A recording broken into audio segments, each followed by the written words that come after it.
नमस्कार। हिंदी मेरा अभिमान चैनल पर आप सभी का स्वागत है। मैं डॉक्टर स्मृति उपाध्याय। आज हम पढ़ रहे हैं हिंदी साहित्य का इतिहास। हिंदी साहित्य का इतिहास एक दर्शन के रूप में हम इतिहास को पूरा एक दर्शन के रूप में देख लेते हैं। तो इतिहास के समानार्थक जो शब्द है हिस्ट्री, उसका प्रयोग यूनानी विद्वान हेरोडोटस ने किया था। हेरोडोटस ने इतिहास के 4 प्रमुख लक्षण निर्धारित करते हुए बताया कि इतिहास एक वैज्ञानिक विधा है, अर्थात इसकी पद्धति आलोचनात्मक होती है। यह मानव जाति से संबंधित होता है, अतः यह एक मानवीय विधा है। यह तर्कसंगत विद्या है क्योंकि इसके तथ्य और निष्कर्ष प्रमाणों पर आधारित होते हैं। यह शिक्षाप्रद विद्या है क्योंकि यह अतीत के आलोक में भविष्य का प्रकाश डालता है। इटालियन विद्वान विको ने इतिहास को केवल अतीत से संबद्ध न मानकर उसे वर्तमान से भी संबंधित किया है। इतिहास का निर्माता स्वयं मनुष्य है और मनुष्य की मूलभूत प्रवृत्तियां समान रहती हैं, अतः विभिन्न युगों में भी समान प्रवृत्तियों का मिलना स्वाभाविक है। इतिहास चक्र हमेशा चक्रवत घूमता रहता है। इसी आधार पर विको ने मानव समाज के विकास की 3 अवस्थाएं तय की: देवयुग, वीर युग और मानव युग। जर्मन दार्शनिक कांट, जो कि 1724 से 1804 उनका जीवन वर्ष रहा, ने इतिहास की नई व्याख्या करते हुए प्रतिपादित किया कि प्रत्यक्ष जगत की वस्तुओं का विकास उसके प्राकृतिक इतिहास के समकक्ष रहता है। बाह्य प्रगति उन आंतरिक शक्तियों की कलेवर मात्र होती है। यह एक निश्चित नियमानुसार मानव जगत में कार्यशील रहती है। अब हीगल ने, जो कि 1770 से 1831 तक रहे, ने इतिहास दर्शन पर गंभीरता से विचार करते हुए कांट की ही विचारधारा को आगे बढ़ाया। उनके अनुसार इतिहास केवल घटनाओं का अन्वेषण या संकलन मात्र नहीं है, बल्कि उसके अंदर कारण कार्य की श्रृंखला विद्यमान है। इतिहासकार केवल घटनाओं का निश्चय नहीं करता, बल्कि उनकी आंतरिक प्रवृत्तियों का भी उद्घाटन करता है। समस्त विश्व में कारण कार्य की श्रृंखला का जाल बिछा हुआ है, अतः वास्तविक इतिहास वह है जो इस श्रृंखला की व्याख्या करता हुआ विश्व सभ्यता की प्रगति का वृत्तांत प्रस्तुत करता है। विभिन्न विद्वानों ने विभिन्न क्षेत्रों की प्रतिक्रियाओं के आधार पर अपने सिद्धांतों की स्थापना की है। डार्विन का विकासवाद जीव सृष्टि की क्रियाओं पर आधारित है, वहीं स्पेंसर का सिद्धांत भौतिक पिंडों के संगठन व विघटन की प्रक्रियाओं के आधार पर। इसी प्रकार कार्ल मार्क्स का सिद्धांत आर्थिक दृष्टिकोण से प्रतिपादित है, तो हेनरी वर्गेस का सिद्धांत मूलतः मानसिक प्रक्रियाओं पर आधारित है। विकास प्रक्रियाओं के आधार पर ही साहित्य की विकास प्रक्रिया को समझा जा सकता है। पाश्चात्य साहित्य के क्षेत्र में अनेक विद्वानों ने साहित्य की विकास प्रक्रिया के संबंध में कुछ सामान्य सिद्धांतों की स्थापना का प्रयास किया है, जिसमें सर्वाधिक महत्वपूर्ण सिद्धांत तेन, जो कि फ्रेंच इतिहासकार हैं, उनका रहा। तेन ने साहित्य के विकास की व्याख्या के 3 आधारभूत सूत्र बताए हैं: जाति, वातावरण और क्षण। तेन का मानना था कि ये तीनों सूत्र जाति, परंपरा, राष्ट्रीय वातावरण तथा समय विशेष की परिस्थितियों के सूचक हैं। अतः साहित्य के इतिहास को समझने के लिए इन तीनों को समझना अति आवश्यक है। कुछ जर्मन इतिहासकारों ने केवल युग चेतना को साहित्य विकास का आधार माना है, वहीं कुछ अंग्रेज विचारक परंपरा को महत्व देते हैं। हडसन ने युग चेतना व परंपरा दोनों का समन्वय करते हुए साहित्यकार के विशिष्ट व्यक्तित्व को भी विकास का आधार बताया। मार्क्सवादी चिंतक व्यक्ति के स्थान पर समाज की आर्थिक परिस्थितियों एवं वर्ग संघर्ष के आधार पर साहित्य की व्याख्या करते हैं। फ्रॉयडवादी विचारक केवल मानसिक अंतर्द्वंद को ही साहित्य विकास का मूल कारण मानते हैं। I.A. रिचर्ड्स जैसे विद्वानों ने काव्य के शैली पक्ष की व्याख्या मनोवैज्ञानिक एवं अर्थविज्ञान के आधार पर की है। कार्लाइल की मान्यता है कि किसी राष्ट्र के काव्य का इतिहास वहाँ के धर्म, राजनीति व विज्ञान के इतिहास का सार होता है। काव्य के इतिहास में लेखक को राष्ट्र के उच्चतम लक्ष्य, उसकी क्रमागत दिशा और विकास को देखना अत्यंत आवश्यक है। इससे राष्ट्र का निर्माण होता है। उपरोक्त सिद्धांतों को देखने से पता चलता है कि बहुसंख्यक विद्वानों ने परंपरा, वातावरण व द्वंद्व पर ही अधिक बल दिया है तथा शेष दो तत्वों की उपेक्षा की गई है। कुछ विद्वानों ने द्वंद्व को स्वीकारा है, परंतु जहाँ द्वंद्व है वहाँ संतुलन होना भी स्वाभाविक है, क्योंकि प्रत्येक प्रकार के द्वंद्व का अंतिम लक्ष्य संतुलन स्थापित करना ही होता है। वस्तुतः विकास की प्रक्रिया इनमें से किसी एक सूत्र पर आधारित नहीं हो सकती है। अब हम बात करेंगे साहित्य के विकास के कुछ प्रमुख बिंदुओं की। तो वो बिंदु कौन कौन से हैं उसके बारे में हम जानते हैं।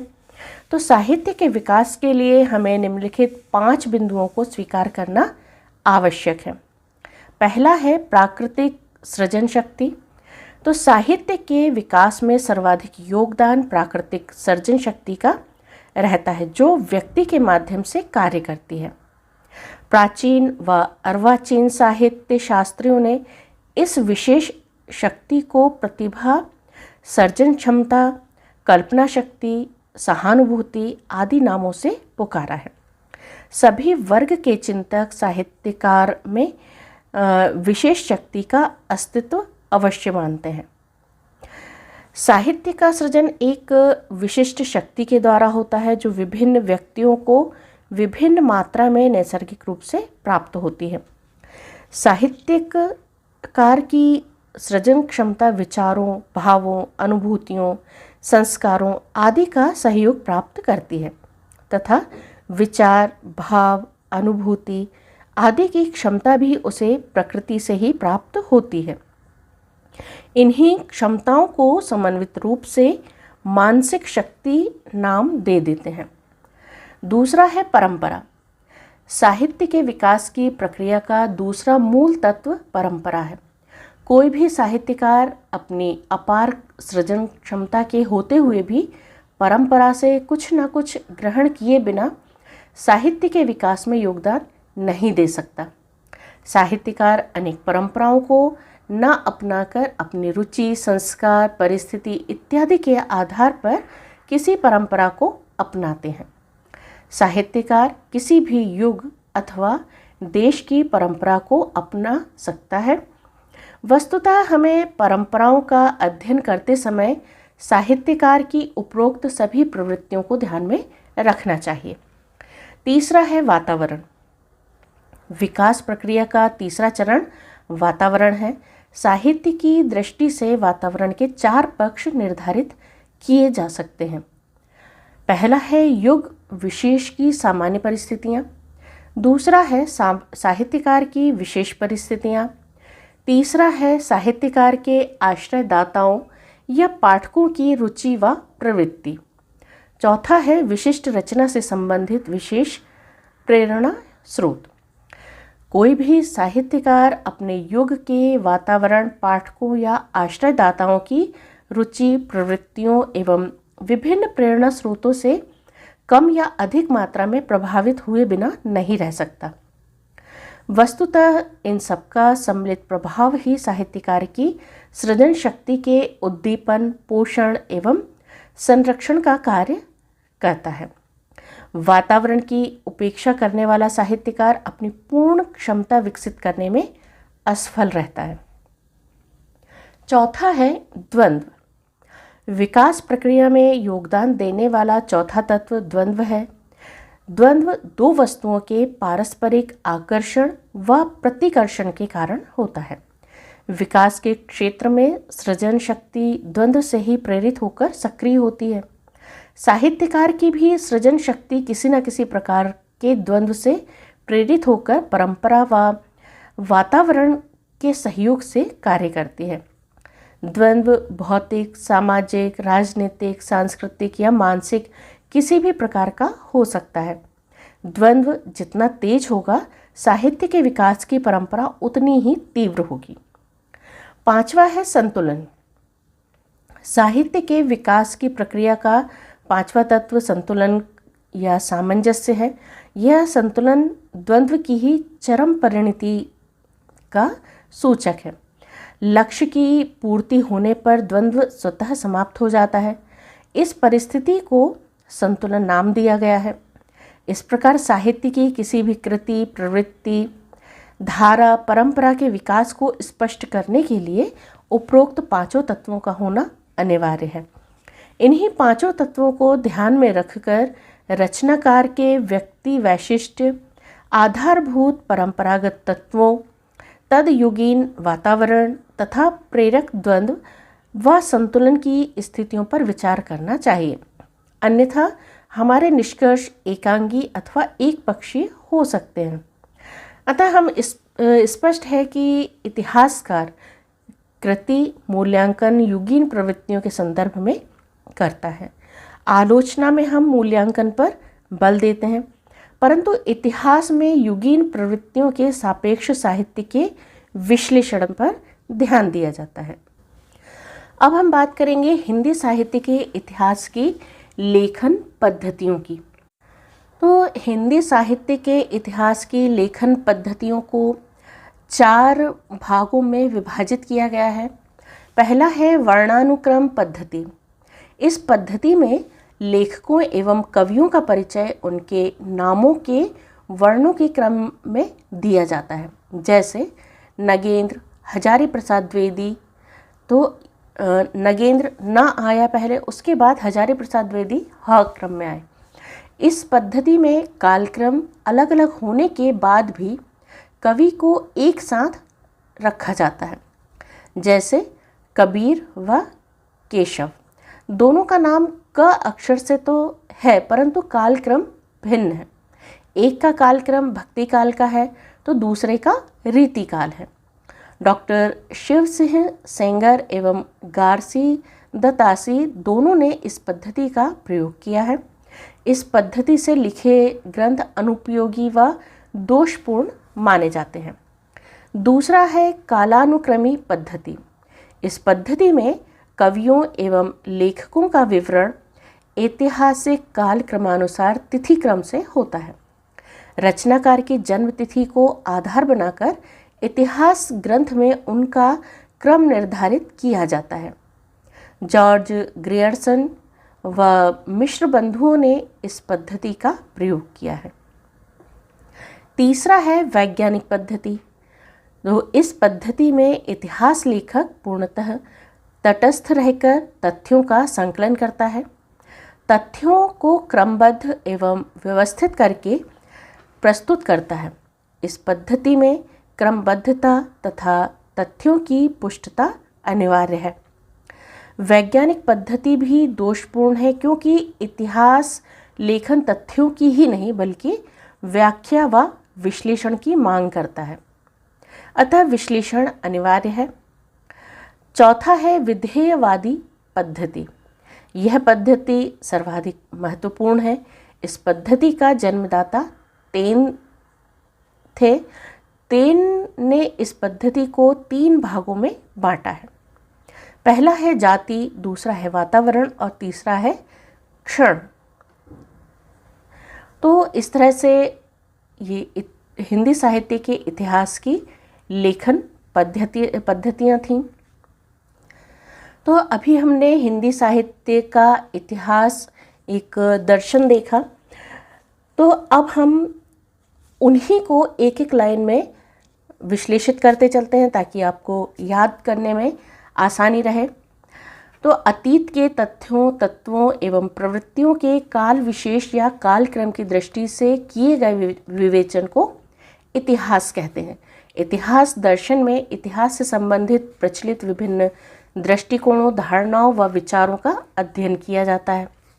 साहित्य के इतिहास में साहित्यिक रचनाओं का अध्ययन ऐतिहासिक दृष्टि से किया जाता है। किसी भी जाति के साहित्य का इतिहास उसके सामाजिक एवं राजनीतिक परिवेश का प्रतिबिंब माना जाता है। प्रत्येक देश का साहित्य उस देश की जनता की चित्त वृत्ति का सूचक होता है।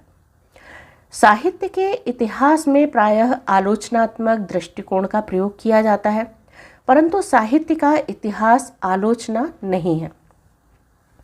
इतिहास शब्द के साथ साहित्य शब्द के जुड़ने पर साहित्येतिहास शब्द का निर्माण होता है। इतिहास में मनुष्य व उससे जुड़ी घटनाओं की विकासात्मक व्याख्या को तर्कों व तथ्यों के रूप में प्रस्तुत किया जाता है, जबकि साहित्येतिहास में मानव के सृजनात्मक कर्म संबंधित पूर्व परंपरा, युगीन परिवेश आदि को प्रस्तुत किया जाता है। इतिहास के प्रति भारतीय दृष्टिकोण प्रायः आदर्शमूलक एवं आध्यात्मवादी रहा है। भारतीय इतिहासकारों ने अपनी संस्कृति एवं जीवन के आदर्शों के अनुरूप ही इतिहास के क्षेत्र में भी संश्लेषणात्मक एवं समन्वयात्मक दृष्टिकोण का परिचय देते हुए उसमें सत्यम, शिवम व सुंदरम के समन्वय का प्रयास किया। पाश्चात्य इतिहासकार इतिहास के प्रति यथार्थवादी दृष्टिकोण रखते रहे हैं। इटालियन विद्वान विको ने इतिहास का संबंध न केवल अतीत से बल्कि वर्तमान से भी स्थापित करते हुए प्रतिपादित किया है। जर्मन दार्शनिक कांट की मतानुसार ऐतिहासिक घटनाओं के पीछे प्राकृतिक नियमों की प्रवृत्ति को समझने का प्रयास इतिहास में किया जाना चाहिए। पाश्चात्य इतिहास में विकासवादी दृष्टिकोण को स्वीकार किया गया है। हीगल के अनुसार विश्व इतिहास की प्रक्रिया का मूल लक्ष्य मानव चेतना का विकास है, जो द्वंद्वात्मक पद्धति पर आधारित है। इस सिद्धांत में प्रकृति और भौतिक वस्तुओं के मध्य द्वंद्व को मान्यता दी गई है। डॉक्टर नगेंद्र ने अपने ग्रंथ हिंदी साहित्य के इतिहास में लिखा है, आज साहित्य का अध्ययन विश्लेषण केवल साहित्य तक सीमित रहकर नहीं किया जा सकता। उसकी विषयगत प्रवृत्तियों और शैलीगत प्रक्रियाओं के स्पष्टीकरण के लिए उसे संबंधित राष्ट्रीय परंपराओं, सामाजिक वातावरण, आर्थिक परिस्थितियों, युगीन चेतना एवं साहित्यकार की वैयक्तिक प्रवृत्तियों का विश्लेषण विवेचन करना पड़ता है। फ्रेंच विद्वान तेन ने स्पष्ट किया है कि किसी भी साहित्य के इतिहास को समझने के लिए उससे संबंधित जातीय परंपराओं, राष्ट्रीय और सामाजिक वातावरण एवं सामाजिक परिस्थितियों का अध्ययन विश्लेषण आवश्यक है। सामान्य इतिहास और साहित्य का इतिहास एक दूसरे के पूरक हैं। पहला तथ्यों पर आधारित है तो दूसरा रचयिताओं के वृत्त संग्रह साहित्य के इतिहास पर। इतिहास का विषय स्थूल भौतिक घटनाओं की क्रमबद्ध काल क्रमानुसार बाह्य घटनाएं होती हैं, जबकि साहित्य का इतिहास मानव मन से उद्धृत सत्यों के क्रमबद्ध विकास का अध्ययन करता है। डॉक्टर गणपति चंद्र गुप्त के अनुसार साहित्य के क्षेत्र में सर्जन शक्ति साहित्यकार की नैसर्गिक प्रतिभा, सांस्कृतिक परंपराओं, युगीन चेतना और क्रिया प्रतिक्रिया से प्रेरित होकर गतिशीलता प्राप्त करती है। हिंदी साहित्य के इतिहास दर्शन के सिद्धांत की विशेषताएं इस प्रकार बताई गई हैं कि साहित्यकार की प्रतिभा और व्यक्तित्व, साहित्यिक व सांस्कृतिक परंपराएं, परिवेश तथा वातावरण, द्वंद्वात्मकता, संतुलन एवं समन्वय। साहित्य के विकास में युगीन चेतना के साथ साथ पूर्ववर्ती परंपराओं का भी योगदान रहता है। अब हम बात करेंगे हिंदी साहित्य के इतिहास की लेखन पद्धतियों को भी एक एक लाइन में हम देख लेते हैं। हिंदी साहित्य के इतिहास लेखन की कई पद्धतियां हैं, जिनमें प्रमुख हैं वर्णानुक्रम पद्धति, कालक्रमानुसार पद्धति, वैज्ञानिक पद्धति तथा विधेयवादी पद्धति। हिंदी साहित्य के इतिहास लेखन की वर्णानुक्रम पद्धति में लेखकों, कवियों का विवरण उनके नामों के वर्णानुक्रम के अनुसार किया जाता है। गारसा दत्तासी एवं शिवमंगल सेंगर ने अपने इतिहास ग्रंथों में वर्णानुक्रम पद्धति को ही अपनाया है। कालानुक्रमी पद्धति में रचनाकारों का विवरण उनके काल के क्रमानुसार तिथि क्रम से किया जाता है। जॉर्ज ग्रियर्सन कृत the modern vernacular literature of northern Hindustan और मिश्र बंधुओं द्वारा रचित मिश्र बंधु विनोद में काल क्रमानुक्रमी पद्धति का प्रयोग किया गया है। हिंदी साहित्य के इतिहास लेखन की वैज्ञानिक पद्धति में क्रमबद्ध एवं व्यवस्थित रूप में इतिहास को प्रस्तुत किया जाता है। साहित्य के इतिहास लेखन की सबसे अधिक प्रसिद्ध और उपयोगी पद्धति विधेयवादी पद्धति को माना गया है। विधेयवादी पद्धति में समाज एवं साहित्य की परंपराओं के बीच सामंजस्य स्थापित किया जाता है। आचार्य रामचंद्र शुक्ल ने हिंदी साहित्य का इतिहास इसी पद्धति पर लिखा।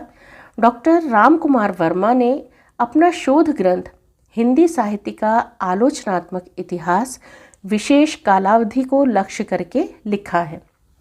कुछ इतिहासकारों ने भाषा को लक्ष्य करके भी इतिहास ग्रंथों की रचना की, जिसमें अयोध्या सिंह उपाध्याय हरिओध कृत हिंदी भाषा और साहित्य का विकास प्रमुख है।